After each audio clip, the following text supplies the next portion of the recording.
chicken pasta bake. I've already got my water boiling. Now your water has to be boiling. Oh, before I do, I lifted the lid away from myself. If I was to lift it this way, it would direct the steam into my arm and I'd burn myself. So make sure always when lifting up the lids, away from yourself and back. Don't put the lid back on while the pasta is cooking, because it will just boil over and make a mess. So rolling boil, which means big bubbles are breaking on the top of the water, and the top of the water is going like that and going crazy. In goes my penne, and then give it just a quick stir to make sure it doesn't sit and stick.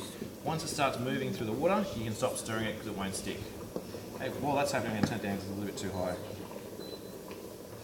And then this one, I'm going to cook my chicken. Take a little bit of butter. So I'm going to take half the amount of butter that I've got. So it's been portioned for you already. Take half. And then I'm going to put a little bit of oil in there as well. The butter is in there for flavour, but it will burn really quickly. By adding the oil to it, it won't burn as quickly. Pause that for a sec. No, you usually. So the penne is, it's not stuck, so that's good to go. Heating the pan up. Make sure you don't get your water into the pan because it will start splashing and spitting.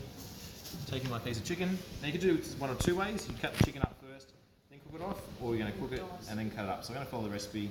I'm going to cook it first. Once it's cooked, then we will take it off, let it cool down, and cut it up. How do I know when the chicken's cooked? When it's not pink. So you break the fattest part of it open, and if it's white the whole way through, it is good to go. How do you get really sick if the chicken's still warm? Yeah, so the chicken's not cooked properly, you can get sick. So chicken's highly susceptible to salmonella, which is a form of food poisoning bacteria. Do not put metal in these frying pans or saucepans because you can scratch the non-stick surface. So using just our... And then they won't... And they're no longer non-stick. They'll stick it. Yeah. So you're going to move that around a bit. These are chicken tenderloins, so they come off the chicken breast, a little bit of chicken that flaps underneath. Go. Thank you. So while it's cooking, just quick safety considerations, things to think about when you're cooking. Never, ever, ever walk away from your frying pan while you're cooking because that can cause a fire. Try and keep the pan handle, if you're sticking out, make sure you're at it, or maybe to the side so you don't knock it when you're walking past it. Okay, when you put your foot in or turning it, drop it, pick it up, away from you, like that. So if it splashes that way. If I was to drop it in like that, it's going to splash everywhere and I can burn myself. Now it's getting a bit hot, it's starting to produce a bit more smoke. I'm going to turn the temperature down a little bit so it doesn't burn. Keep cooking that until it's white the whole way through. While that's happening, I'm just going to do what I said not to do. I'm going to stay here and watch it. I'm also going to go here and multitask. I'm going to take my chives.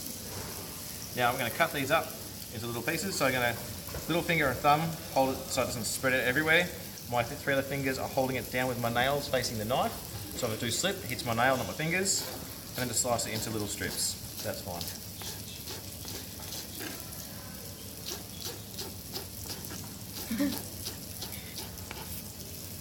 Yep, that'll do. Just roughly hack it up. And the parsley, just a couple of sprigs of parsley, break off the leaves. Now it's really tricky to chop with these knives, so I'm just going to hack it into smaller chunks. My chicken's still good, I'm still watching my chicken. So just bunch it up, and then as safely as you can. If it's not safe, don't try it. If you end up with whole leaves in it because it's too hard, today that is okay. Alright, so that's pretty much all the preparation I need. So I'll wait for my chicken to finish cooking, and I'll show you the next step. Yeah, so the chicken is cooked, and I know it's cooked because I can take, it's actually cooled down a bit. I take my chicken and cut it in half, and it's white the whole way through. Okay, my pasta is also cooked. So I'm going to take my pasta with a sieve over to the sink. Make sure my hand is over the bench, not over the sink so the steam doesn't get me. Pour in the pasta. And then I'm going to put that back on the saucepan, take it back to the stove and put it on one of the elements that was not on. Had this happen last week where a student left the element on and it melted the sieve. Okay, to check that it's done, using a tongs or a spoon. I know mine's done, but I'm going to show you how I know it's done. You can cut through it and you can tell what's done because the whole thing is the same colour. If you get a ring of light white colour in there, it's not quite cooked.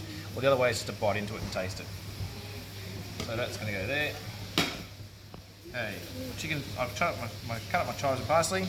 My chicken is cooled down. I put it into a clean bowl that hadn't been used previously. Now I can put the cooked chicken on the board. Don't put raw chicken or raw bags on the boards, because if I'm raw chicken, cooked chicken comes back, germs go back onto the cooked chicken. And that's what's coming. So I'm cutting it into small pieces, just hacking it up, roughly chopping it. Stirring it, chopping it. If you don't want to chop it, you can actually just pull it apart and it'll go stringy. Okay? Taking the last bit of butter back in the stove, putting my stove back on again. Gonna work this thing on that one, that one.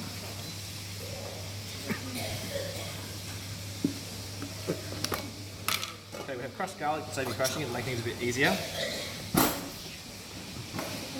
Now, guys, unless you want to smell for the whole weekend, don't use too much garlic. That's probably enough. It's like 1/4 teaspoon. So I'll put that there. Now looking at the recipe, I need half cup of cream. Just pause that for a second. Thank you. So, oops, it's stuck.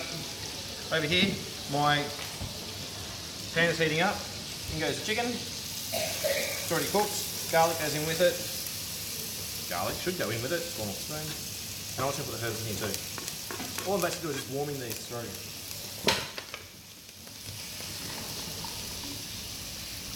Okay, it's half a cup of cream. Just move it around so it doesn't stick and burn. Warming it through. All we're really doing is cooking the garlic and releasing those flavours. In goes my cream. Yeah. I'm going to cheat here and put my pasta in at the exact same time. And this is going to cook. The cream will thicken and reduce. Yes. When do you put in the cheese? The cheese is on the very top at the end. If you're doing this at home and you want it really cheesy, put it in just before you put it into your container, so your ramekin. So this is going to go in the oven. So an oven-proof dish. Also, don't forget to season it. If I say season it, I don't mean summer, winter, or the spring. I mean salt and pepper. Yes. Oh, sorry, make it rain. I'm putting too much in now, but anyway. And then just a tiny pinch of pepper. I don't want to see grey pasta today. Why not? Like seriously, a pinch. Oh, maybe more than that. Pepper tastes good. It does, but too much is too strong, and it'll just burn.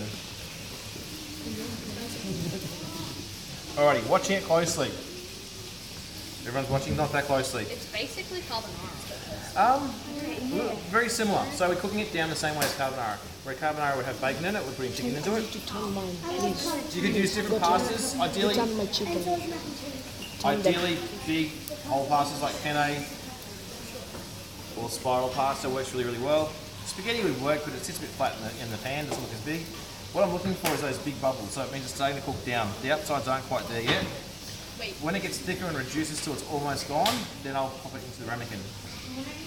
What was that? Thank you. We're recording again, so you can see that the bubbles are almost becoming bigger and thicker. The sauce is reducing. The whole sauce itself has got a much thicker consistency. I can take the back of the spoon and put the cream on it, and it runs off, but it's starting to stick. So it's starting to really, really thicken up. Still a little bit too much cream in there. If I was to put cheese into the mixture I put it into now, we're not doing that today, so all we have is cheese at the top, but that'll be enough. Would that melt? The cheese will melt and run through it. If you put the cheese in too early and cook it, the cheese will burn the bottom of the saucepan, or frying pan, sorry, and good luck cleaning that off. Okay, you could add some parmesan to it. I'm using tasty cheese because it's nice and stringy, it'll go nice and golden on top. Parmesan cheese adds an extra saltiness, a bitter taste to it, like a sharp, salty taste to it, but it won't go stringy like the tasty cheese or mozzarella. Now that's almost starting to split, so as you can see oil coming out of that. That is done.